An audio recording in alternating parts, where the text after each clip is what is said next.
السلام عليكم. لا تنسوا الاعجاب بالفيديو والاشتراك في القناة تشجيعا لنا لنستمر بنشر المزيد إن شاء الله. بعد هزيمة منتخب مصر التاريخية أمام المغرب 6-0 بيعلق محمد فارس المذيع بقناة الأهلي وبرنامج الأهلي خط أحمر على صفحته بيقول: بعد ماتش الدومينيكان كتبت إن ما كانش فيه بصمة لميكالي، وإن ده بيفسر ليه هدد بالاستقالة بعد عدم انضمام منعم وإمام عاشور. بعد بقى صعود المنتخب من المجموعات لقيت هوب السخرية من فكرة إمام ومنعم، وإن المنتخب صعد من غيرهم، وإن الأهلاوية عندهم جنون العظمة وكانوا عايزين يصوروا إن المنتخب كان واقف على منعم وإمام.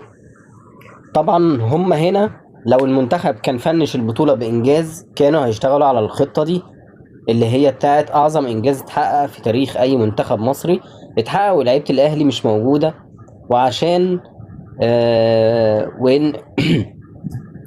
وإن قصة إن الأهلي اللي ساهم بالجزء الأكبر في تاريخ المنتخبات دي أكذوبة، ومش بعيد كان يتكتب مقالات في إزاي عدم وجود منعم وإمام كان مفيد للمنتخب. ده السيناريو الأولاني. طيب اللي حصل إيه؟ اللي حصل كارثة، هزيمة وفضيحة من المغرب الشقيق.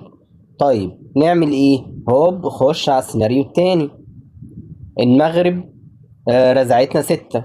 انزل بقى بسيناريو ان المنتخب خسر عشان الاهلي فضل مصلحته وما بعتش منعم وامام. يا ابني ما انت كنت بتتريق على الكلام ده لما صعدنا من دور المجموعات وكنت مهرج وعمال تقول ملهمش لازمه.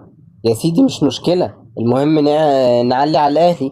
عشان كده اوعى تصدق ان اللي نجمهم حماده عبد اللطيف قال المدربين كانوا بيخلونا ما نروحش المنتخب عشان الزمالك محتاجنا، واللي نجمهم طارق يحيى قال خليت مدرب الزمالك يجي ياخدني من معسكر المنتخب في 84 عشان العب مع الزمالك، واللي رئيس ناديهم شكر حازم امام على الهوا عشان خرج لاعيبه الزمالك من معسكر المنتخب عشان مواجهه مركز شباب تشادي، واللي كانوا بينزلوا شماتة في إصابة إمام عاشور في معسكر المنتخب في أفريقيا. دي ناس صحيت الصبح العرق الوطني نقع فيهم وبقوا قلبهم على المنتخبات. دي مجرد نمرة للمزايدة على الأهلي وابتزازه، حاجة كده زي النمرة اللي بيطلع هيعملها الساحر لما يطلع مية من ودنه وكورة من قفاه. إنما هم كذابين وعارفين إنهم كذابين وعارفين إننا عارفين إنهم كذابين.